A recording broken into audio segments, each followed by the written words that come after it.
여러분, 개인 회생이라는 말 들으면 어떠세요? 왠지 법률 용어 같고 좀 복잡하고 어렵게 느껴지시죠? 맞아요. 그래서 오늘은요, 딱딱한 법률 강의 대신에 3114번이라는 익명의 사건 번호 하나를 가지고 한 사람의 진짜 이야기를 한번 따라가 보려고 합니다. 자, 한번 상상해 보세요.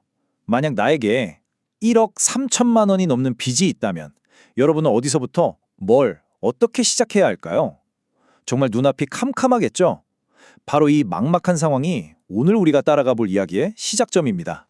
그래서 오늘 저희는요, 이 복잡하기만 한 법률 절차를 실제 사례 하나를 가지고 아주 속속들이 들여다볼 거예요.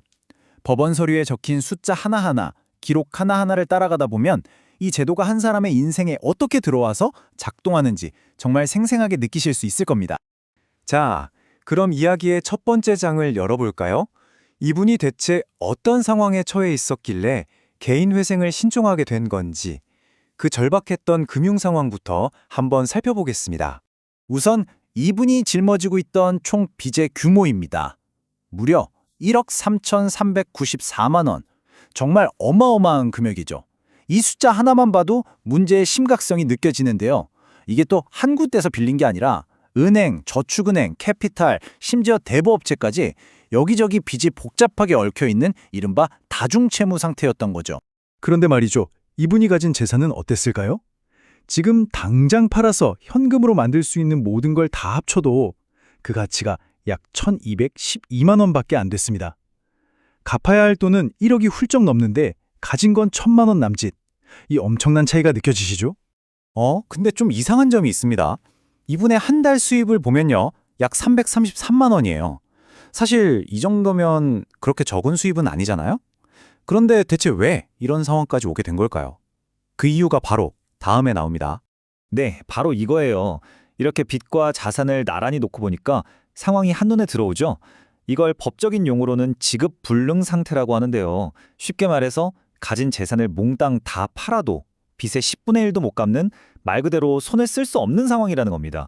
그럼 도대체 어떻게 여기까지 오게 된 걸까요? 법원에 제출한 진술서를 보니까요, 크게 두 가지 이유가 있었어요. 예전에 작은 가게를 하나 운영하셨는데 그게 잘 안 되면서부터 재정적으로 힘들어지기 시작했고요. 그러다 보니까 버는 돈보다 쓰는 돈이 점점 많아지고 결국 생활비가 계속 부족해지는 악순환이 반복된 거죠. 자, 이제 상황은 알았으니 다음 단계로 넘어가 보죠. 바로 개인회생 절차의 시작. 어떻게 보면 가장 힘들고 지루할 수도 있는 과정인데요. 이름하여 서류와의 전쟁입니다. 법원에 내야 하는 기본적인 서류들만 봐도 숨이 턱 막힙니다. 누구한테 얼마를 빚졌는지 알려주는 채권자 목록, 내가 가진 재산은 뭐가 있는지 보여주는 재산 목록, 한 달에 얼마 벌고 얼마 쓰는지, 그리고 도대체 왜 이런 상황까지 오게 됐는지 이 모든 걸 아주 상세하게 적어서 보고해야 하는 거예요. 이 목록만 봐도 이거 정말 쉬운 일이 아니겠구나 싶으시죠? 그리고 진짜 중요한 건 지금부터예요. 그냥 저 이래요 하고 글로만 쓰는 게 절대 아니라는 거죠. 신청서에 쓴 내용 하나하나가 전부 사실이라는 걸 증명해야 합니다. 예를 들면 빚이 있다는 부채증명서, 월세 산다는 임대차 계약서, 월급 들어온 통장 내역까지 관련된 증거 서류를 싹 다 모아서 제출해야 해요. 자, 그럼 이 서류 전쟁을 통과하면 뭐가 기다리고 있을까요? 바로 개인회생의 가장 핵심이라고 할 수 있는 회복의 수학 시간입니다. 도대체 앞으로 어떻게 빚을 갚아 나갈 건지, 그 계획이 어떤 숫자로 계산되는지 한번 뜯어보겠습니다. 이 계획을 이해하려면 딱 하나의 용어만 기억하시면 됩니다. 바로 가용소득이라는 건데요. 이게 뭐냐면 아주 간단해요. 제가 버는 총소득에서 법적으로 이 돈은 먹고 사는데 꼭 필요하다고 인정해주는 최소한의 생계비를 뺀 나머지 돈. 바로 그게 매달 빚 갚는 데 쓸 수 있는 돈, 즉 가용소득이 되는 겁니다. 그래서 법원이 매달 얼마씩 갚으라고 정하는 공식은요, 정말 단순해요. 한 달 수입에서 법에서 정한 한 달 생계비를 빼는 거죠. 그렇게 해서 남는 돈, 그게 바로 매달 갚아야 할 돈, 즉 월변제금이 되는 겁니다. 그럼 우리 3164번 사례의 이 공식을 그대로 한번 넣어볼까요? 이분의 월 평균 수입이 약 333만 원이었죠.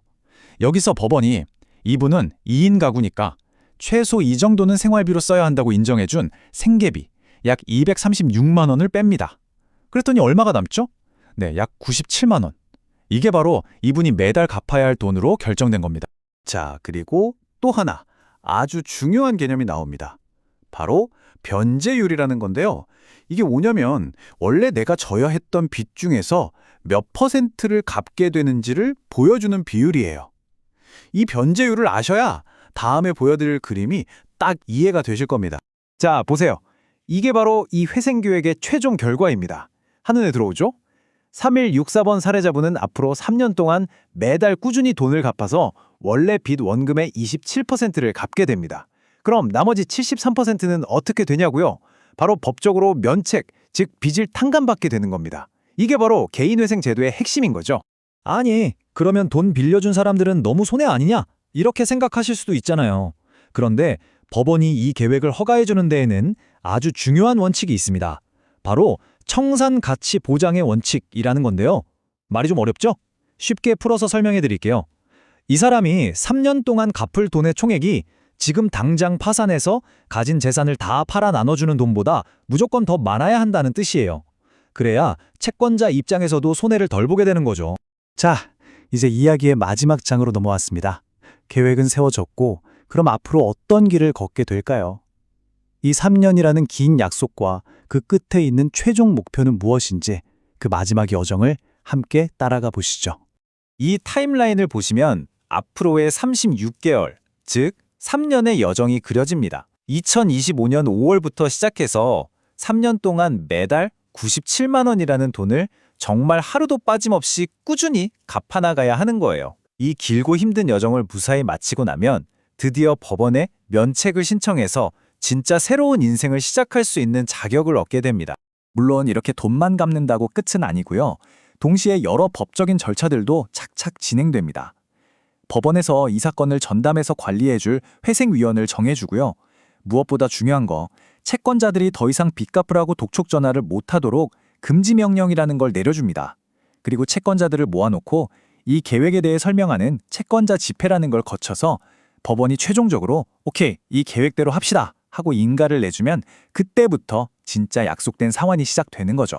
그런데 여기서 현실적인 이야기도 하나 해드려야 할 것 같아요. 법원에서 계획을 인가해줬다고 해서 모든 게 끝나는 건 아닙니다. 법원은 이 과정이 공정하게 진행되는지 계속 지켜보거든요. 그래서 갑자기 최근에 받은 대출금이 있다면 이 돈 어디에 쓰셨어요? 하고 물어보기도 하고 큰 돈이 오고 간 내역이 있으면 추가로 설명하라고 요구하기도 합니다. 계속 감독을 받는 거죠. 자, 이렇게 한 사람의 이야기를 처음부터 끝까지 따라와 봤는데 어떠셨어요? 누군가는 개인회생을 그냥 실패했다는 낙인으로만 볼 수도 있겠죠. 하지만 오늘 우리가 함께 살펴본 것처럼 어쩌면 이건 도저히 감당할 수 없는 과거의 빚을 법의 테두리 안에서 정리하고 명확한 계획과 책임감을 가지고 새로운 미래를 시작하라고 우리 사회가 마련해준 아주 체계적인 두 번째 기회는 아닐까요?